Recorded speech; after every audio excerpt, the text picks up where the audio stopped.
Hello and welcome. My name is Zane, and today I'll be explaining what Floyd Warshall algorithm is all about. So let's just jump right into it. Before I actually explain this algorithm, let me first explain three other algorithms, which are Dijkstra's algorithm, Bellman-Ford algorithm, and Johnson's algorithm. The reason why I'll be explaining these three algorithms first because these three algorithms are very similar to Floyd Warshall algorithm. So Dijkstra's algorithm is used for if you're only worried about finding a shortest distance from a single source vertex to all the vertices, then this algorithm should be used. This algorithm assumes that the graph does not have a negative edge weights. If it does, then we should be using Bellman-Ford algorithm. So this is the only difference between these two algorithms. The third algorithm, which is the Johnson's algorithm, if you want to find the shortest distance from all the vertices, from all pairs, then Johnson's algorithm should be used only when the graph is not dense. If the graph is dense, then we should be using the Floyd-Warshall algorithm, which is today's topic.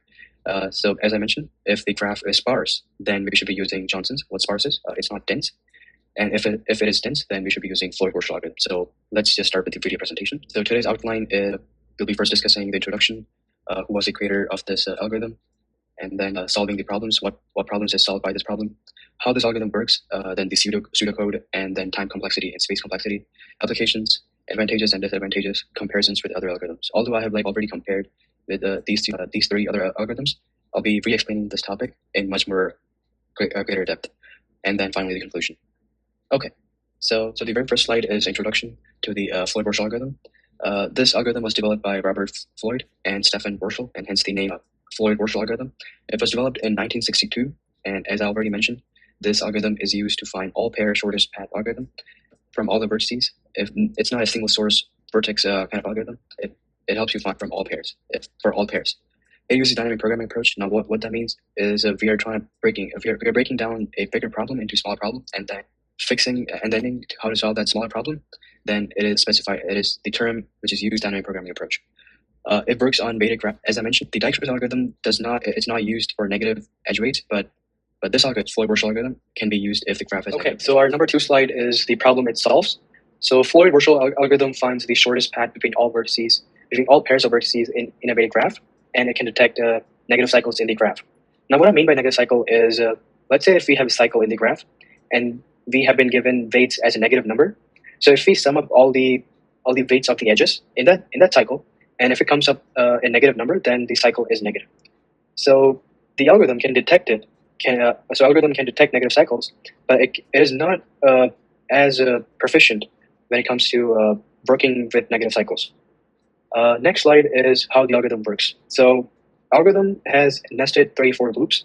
So that's the reason why it iteratively improves an estimate on the shortest path between all two vertices, right? It uses the intermediate vertices to potentially find the shorter path. Now, let's say we have been given a graph, and we are trying to find a distance from let's say node 0 to node 1. But we know that there is an intermediate vertex which is 0.5, node 0.5.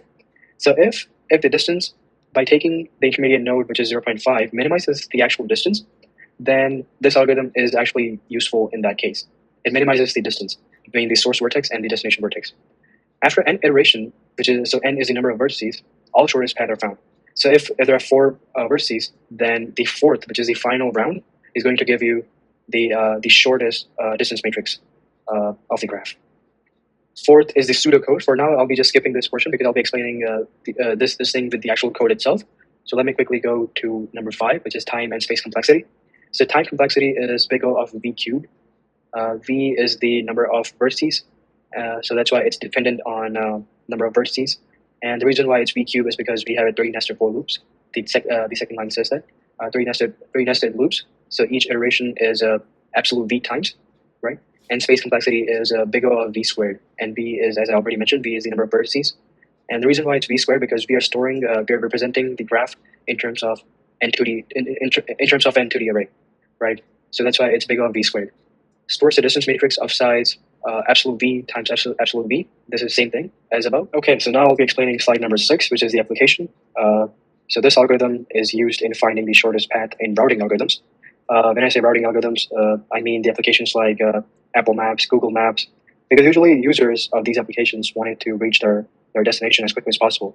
So that's why these algorithms are perfect for these applications. The second application is if we wanted to inverse a real matrix, then this algorithm can be useful. And the third one is finding a transitive closure of directed graph. Now, what I mean by this is This algorithm is used to find whether or not there exists uh, an edge between two, or a path between two nodes. Simple. It's the meaning of this thing is just if there exists a path, a shorter path, or any path between any two nodes. This is what it means when I say transitive closure, right? Seventh one is advantageous and disadvantageous. So advantageous, simple to implement. It is very simple to implement. It works with negative edge weights. It doesn't matter if we have a negative edge weights. It still works. And third one is finds all pairs shortest path in a single run. So in a single run, you can just get all pairs shortest path. Disadvantageous, since we're having three nested for loops. That's the reason why we have a cubic time complexity. This is why it makes it less efficient if we are dealing with sparse graph. If you have a sparse graph, then you should be using Johnson's algorithm instead, right? It cannot handle negative cycles, but it can detect it, as I was explaining earlier, right? Number 8, comparison with other algorithms. Floyd Warshall algorithm. It is a type of all pairs. It finds the distance between all pairs. It handles negative weights, and the time complexity of this algorithm is big O of v cubed. V is the number of vertices. Dijkstra, on the other hand, it is a single source algorithm. That means we can only, if you're only worried about finding the shortest distance for one node to all the vertices, then this algorithm can be used, which is Dijkstra's. It cannot handle negative weights, and the time complexity of this algorithm is big O of v plus e log v, where e is the number of edges and v is the number of vertices. Bellman-Ford is also a good algorithm. It is also a single source algorithm, competitor of Dijkstra's. But the only difference is that it can handle negative weights, and time complexity is big O of VE, which is actually better than Dijkstra's. And lastly is Johnson's algorithm. It is a type of all pairs, and it can handle negative edge weights, just like Floyd Warshall. And the time complexity is big O of V squared log V plus VE, where V is the number of vertices and E is the number of edges. Johnson should be used when we're dealing with sparse graph. Conclusion. Floyd Warshall is a powerful algorithm for all pairs, shortest path, as we already know. It is ideal for dense graph, as I was already explaining that, and it is very simple when it comes to actually implementing this algorithm. Finally, I'll be explaining the Floyd Warshall algorithm, the algorithm itself. Before I actually explain the algorithm, I would like to explain the pseudocode, which is, if I explain this first, then it is going to be much more simpler to understand the actual algorithm, which is here. Okay, so let's say we have a graph like this here. Okay, obviously computer cannot store the graph which is drawn here into the memory. We need a 2D array to represent the distance matrix. Now, what is a distance matrix? Distance matrix is the distance between any two rows, any two nodes, right? So let's say we are concerned, we want to find the distance between node 0 and node 1, right? We know from the graph that the distance is 5.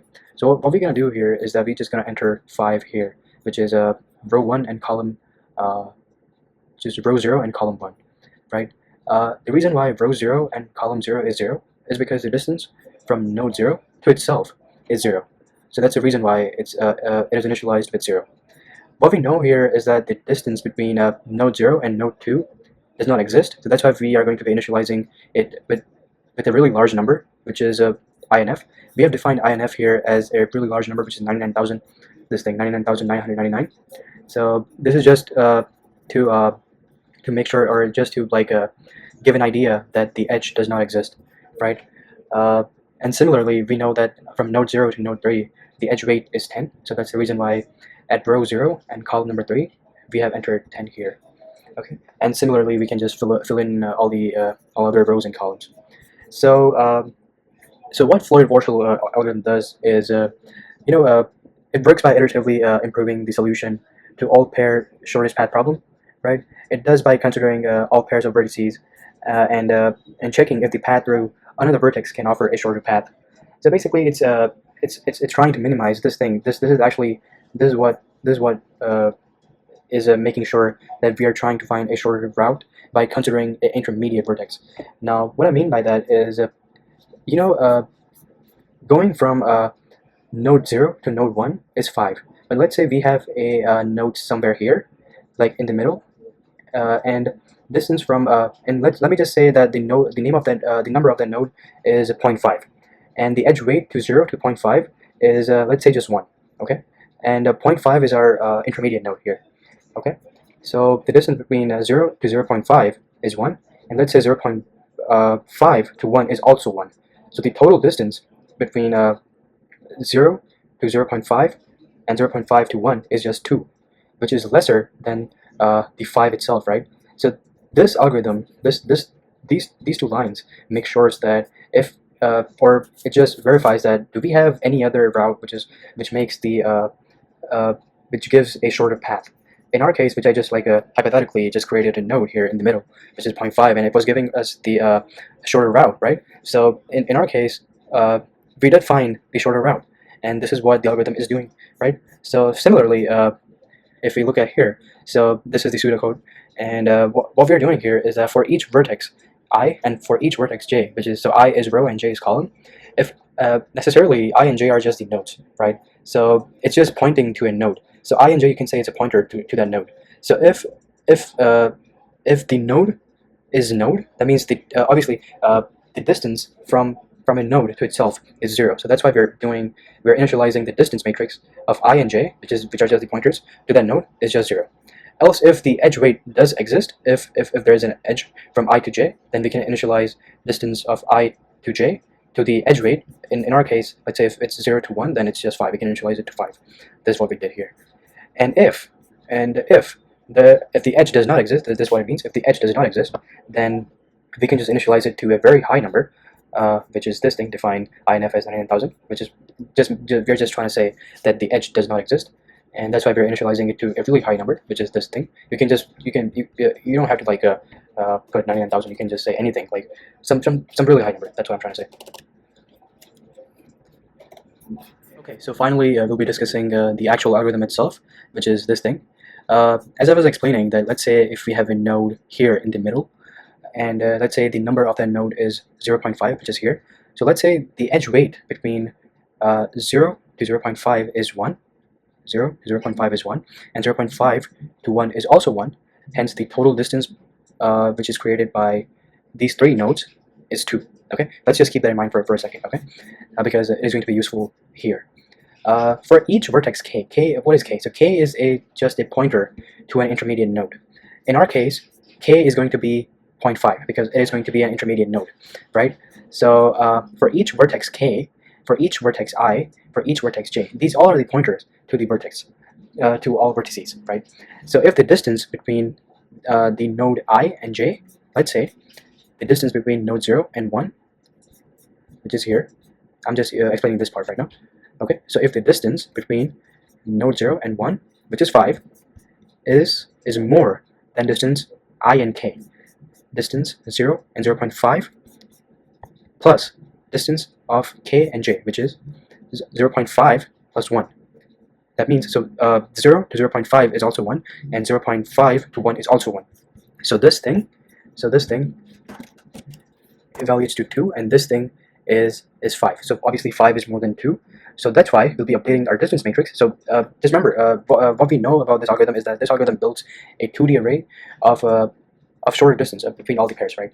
So since this thing is smaller as compared to this thing, that's why we'll be updating the actual distance to reach node 1 from node 0 is from by taking 0.5 as an intermediate node. This is what we'll be updating by this algorithm. So now I'll be explaining the actual algorithm itself. Although you might have noticed that we are done doing the heavy lifting stuff, which was this thing, right? So this thing was the important stuff, and since we already know that what exactly is going on in the algorithm, then I don't think we should be facing any problem understanding the actual coding part. So right, so obviously we'll be including some header files, and then since we are dealing with only 4 nodes, then we are defining v as 4. And INF, you already know that if the edge does not exist, then we'll be initializing it with something a really high number, which is we have decided to use this number, right? This is just a function prototype, and we'll be defining it after the main function, I believe. Before the main function, we have just added here the prototype, which is the print solution. We don't need to worry about this thing because this is not something which we want to understand. The main thing is here, which is the actual algorithm, right? After the algorithm is ready, we just want to print it. So most likely we're just printing a 2D array, and this is what we're doing. The following matrix shows the shortest distance between each pair of vertices, right? And this is just int I equals 0 and I is less than v, which is v is the number of nodes in I++, standard for loop. J is just the columns, right? And I is going to be the rows, right? So we'll be printing column by column and then rows, right? So just print I and F. I'll be running this algorithm after I'm done explaining it. So yeah, so the Floyd Warshall algorithm doesn't return anything. We're just updating the matrix itself. So that's why we are defining it as a void. That's why it's not returning anything. It's taking in a distance matrix. Although it's not a good idea to just give the 2D array to the function, we can just pass a pointer to the function, and then we can do it easily without wasting any memory. Because what we are going to be doing is just we'll be making a copy of the 2D array, which is not efficient, right? For simplicity, I'm just using a copy. We'll be doing a deep copy here, right? Not something we're concerned about right now.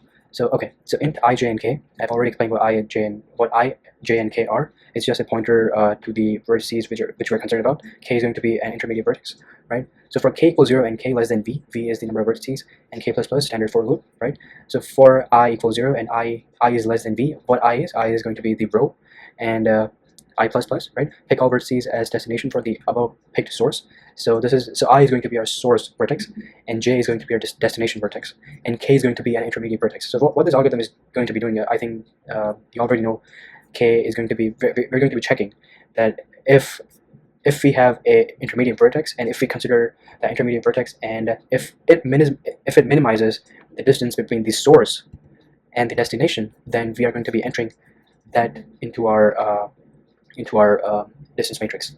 And this is exactly what we're doing. So if I and k, oh, hang on a second. Okay, it's the same thing. It's just written in a different order. It's the same thing because even if you do this, if you copy this thing, if you copy here, it is the same thing, because what we're doing is just we're trying to minimize the distance if we consider the intermediate vertex, right? So if the distance between the node I and k, which is the intermediate vertex, plus the distance between the intermediate vertex to the destination vertex, if that is less, then we're going to be updating into our the distance matrix itself, right? So yeah, this is the actual algorithm is. This is what the algorithm is. I know it's pretty straightforward, very easy algorithm. Let me just quickly run it so that I can solidify this concept. So let me quickly open my terminal. Okay, name of the file is fld.c. What I do? Sorry. Okay, name of the file is fld.c, gcc. Perfect. Let me run it. a.out. Okay, so this is what the final matrix looks like, and this is what our initial matrix looks like. So we started off with 0, 5, INF, and 10. So INF is obviously we know that edge does not exist. So that means from node 0 to node 2, we are saying that there's no possibility that you can reach the node 2. This is what we started off with. But our algorithm is saying that no, there's a possibility, and if we wanted to reach there, then the edge weight is going to be 8. This is what the algorithm is saying. Let's just verify that if whatever algorithm is saying is doable or not. So I think that algorithm is considering node 1 as an intermediate vertex, or k, you can say k. And the reason why I'm saying that is because we can add 5 plus 3, which is 8. And if you add that, the 0 to 1 is 5, and 1 to 2. So you can reach from if your source vertex is 0, and if your destination vertex is 2, then you can go to 2 via 1 by adding 5 plus 3, which is 8. So this is doable, and I think this is right. The reason why it's saying 8 but not 11, because it is a smaller route than taking 3 as an intermediate vertex. So this is right. We started off with number 10, or edge weight as 10, if we wanted to go from your source vertex, which is 0, and to your destination vertex, which is 3, and we know that the edge weight is 10. But our algorithm is saying that no, you don't have to do that. You can reach in something smaller edge weight, which is 9, by taking 2 vertices, which is 1 and 2. The reason why I say that, because 0 to 1 is 5, and 1 to 2 is 3, and 2 to 3 is 1. If we add those, which is 5 plus 3, which is 8, and 8 plus 1 is 9, which is obviously less than 10. 9 is less than 10. So yeah, algorithm is doing what it promises. It is giving it is actually building a matrix of smaller distances between each pair. I hope you understood what I explained to you guys today, and I hope you guys have a good day. Thank you.